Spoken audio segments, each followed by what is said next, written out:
nicest thing anybody's ever said about me, Seamus. It's very nice. Thank you. What is this? What's this like? I press this button? Okay, I'm sorry, I didn't get trained on this today. So I was actually planning to deliver a much longer, much longer talk, but Seamus found somebody better than me to present. So Tom Davenport, who's sitting here, is going to be taking up most of the time that I had allotted to me. So yesterday, I actually presented my full keynote yesterday, and I think it was recorded. So I'll show you guys a little peek at what that was, so you can see if it's something that might be interesting for you. If those of you who've seen my previous talks and like that, you'll probably like the one from yesterday. The topic was about barriers to innovation in AI, and so one of the focuses was, people I find that most of the barriers to making progress in an organization of having data science or artificial intelligence adopted turns out to be people. So we came up with these caricatures of people, the typical people that I'm sure many of you run into that stop your work from getting into production. So there's the p-value loving statistician who's arrogant and dogmatic and refuses to do anything else besides build logistic regression models. There's the p-value loving statistician's son, the sexy and arrogant data scientist who just thinks that only data scientists can do any analytics at all and everybody else should give up. There's the intuitive businessman who doesn't believe in machine learning. There's the compliance and regulation officer with an inferiority complex. And the lazy but territorial IT guy. If you notice the 0 on his shirt, that's that he wears that every day to remind himself and everybody else about how many fucks he gives about the success of the company. So if you want to see more of that, there was a lot more to it than just that. I'm sure the video will be up at some point, or we'll put something on our website too, datarobot.com. So my presentation is I'm going to take probably five more minutes, 5, 6, 7 minutes. I'm going to tell a few stories about some progress I've seen with open source, adoption of open source data science. Something very important to me, like one of my focuses, is to crush SaaS in IBM, and one of the keys to doing that is to have real adoption in the Fortune 500 of open source data science tools. So that's something I'm going to talk a bit about, some progress I've seen and some barriers that I still see. But first, I do want to thank Seamus and Mohammed and the rest of the ODSC team. I think, and hold the applause for a second, I don't think people realize how little resources they have to put this together. This is a 3,000 person conference. When you go to other conferences and you're paying a larger ticket price and you have these massive sponsors putting each $200,000 in, that's not the situation here.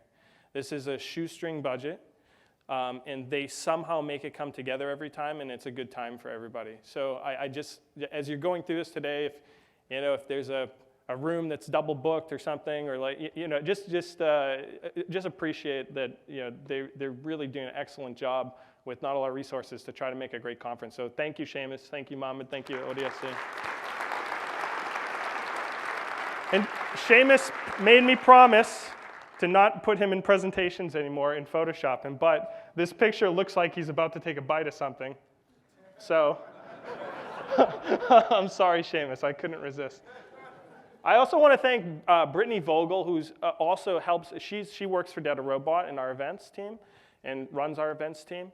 And she actually puts a lot of her time into making the ODSC conferences, especially the receptions, to be great for people. So one little round of applause for her as well. Okay, story time.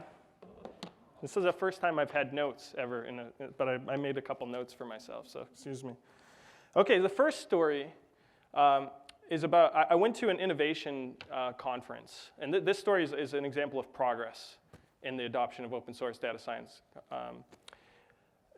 One of the largest banks in the world put on a technology innovation summit where they invite VCs and CEOs of tech companies, and they basically get their management and their tech teams to say, here's what we want from technology, right? To try to steer the innovators, today's innovators and tech leaders, to create what they need for their business, right? So they get up there and they say what they want.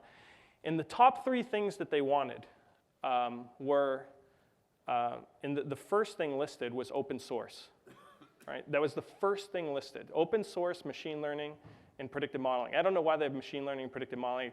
They're a big bank. I don't know. They don't know what they're talking about. But they certainly knew that open source is important. And they were very proud of the fact that they had thousands of nodes of Hadoop and thousands of nodes of Spark already up and running and using stuff in production. They were very proud of this.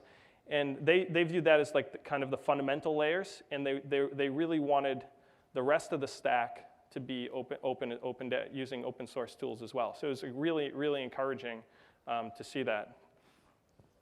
Another example is we worked with a company that had a 40-person team of SAS programmers, and they loved SAS a lot. They really, really, really love SAS, and they love to build the regression models. They're kind of like this the statistician guy from the character that I showed you a minute ago, and they needed to build so many models because they're in all these emerging. It was another bank, and this bank serves all these emerging countries in Africa and Asia. So it's many small businesses, and they have to build models for each of them. So they have to build many, many models and refresh them a lot. And they just weren't able to do it fast enough using SAS. So basically management forced them to try something else, to try some of the machine learning. And they really literally tried their very best to sabotage it and to prevent it and so that they could keep using SAS. But slowly won over, 3 or 4 people, then another 3 or 4 people, and slowly almost the whole team. There's still some holdouts. Let me tell you, they're not all converted from SAS, but most of the models now are driven off of Python or R, and in production. And there's maybe like a handful of people who are just still making a final stand on SAS. But it was nice to see progress there. Another very large financial services company we saw do 50 projects using open source data science tools across the organization. And a lot of them, in fact, I think probably about 80% of the projects were done by not your typical quant statisticians, but people were just getting started in data science, or people who do some simple analytics with Tableau and Excel, and really seeing kind of R and Python be used by people that don't even know how to program in R or Python was really cool. And I think probably not many of you thinking of that. When you're thinking of open source tools, you're thinking about the hacker, coding in Python or R in Spark using headphones and just like that. And but I think we're starting to see another layer of technologies be built on top of these open source tools that's reaching a whole other larger audience, which is really nice. So here's one kind of scary story, bad story. So one of the largest companies in the world, the financial services companies, they invested hundreds of millions of dollars to create this centralized data science team. I hope there's probably somebody from there. It's okay. I'm not going to name who the company is, but they created, there was literally, I think, a couple hundred people that they created, of a centralized data science team, and they spent, I think the budget was over $100 million per year, and they started this out, 3 or 4 years ago, and this past, at the end of last year, they basically gave up on it. So why did they give up on it? Because they couldn't show any ROI, despite having a few hundred data scientists and hundreds of millions of dollars to throw at this, and all the data that you could possibly ever want in the world. This team did not focus on business results. They did not focus on showing ROI. And because of that, they basically fired 3/4 of them and spread the remaining 25% out over the business, right? So I actually kind of look at that because I think that, I don't know for sure what the breakdown was, but I'm pretty sure that at least 75% of them were using SaaS. So that's, and by the way, don't feel bad for the people that didn't have a job, that lost their jobs, because as data scientists, it's not like it's hard to find a job these days, right? So I'm sure that they've all landed safely. But it just goes to show. I think. There we go. So my mission to you, to help me in my mission, to bring, because I think we're at a tipping point. We're almost there. Seeing the largest banks saying that they want open source. I think we're coming very close, and I think we just got to give it a little shove. Because what will happen once they adopt it, there's going to be a lot more money flowing into open source projects from these big companies, right? This is what I'm after, getting this tipping point. But I still feel like most data scientists are still caught in the weeds. I really do. There's not enough focus on communicating the results and getting the non-data scientists to see the value in it. So only work on things that have a measurable impact to the top or bottom line that you can show. I know that that's tough sometimes, and I know you're not gonna be able to do that all the time, but just try your best, right? Try to find the projects, get yourself onto projects where you're gonna be able to show the results. Play around with classifying cats and dogs using the latest deep learning techniques on your own time. You might go and demonstrate that to like some C-level person, and they're going to think it's cool. And during that day, they're going to think, "Wow, that deep learning stuff is so awesome! I can't believe we figured out which one's the cat." And right, and then he's going to be there, maybe that night or maybe the next day in the shower, thinking, "But how does that impact the business?"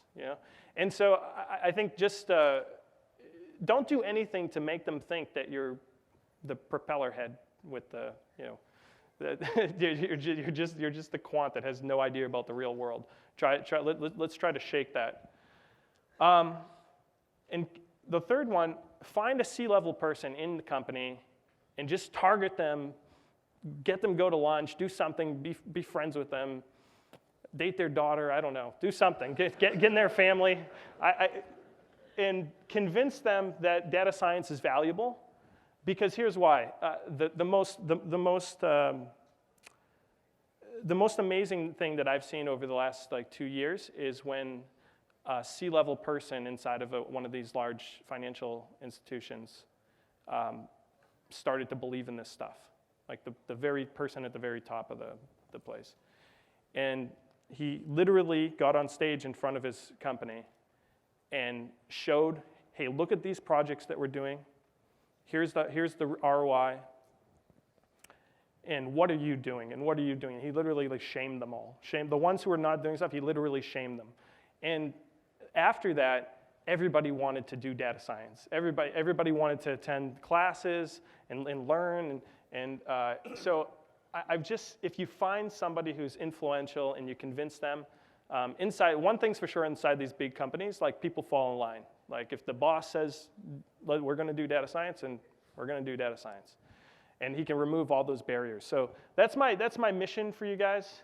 Again, if you want to see more of the presentation, we'll get it online, and I'm sure it'll be a video.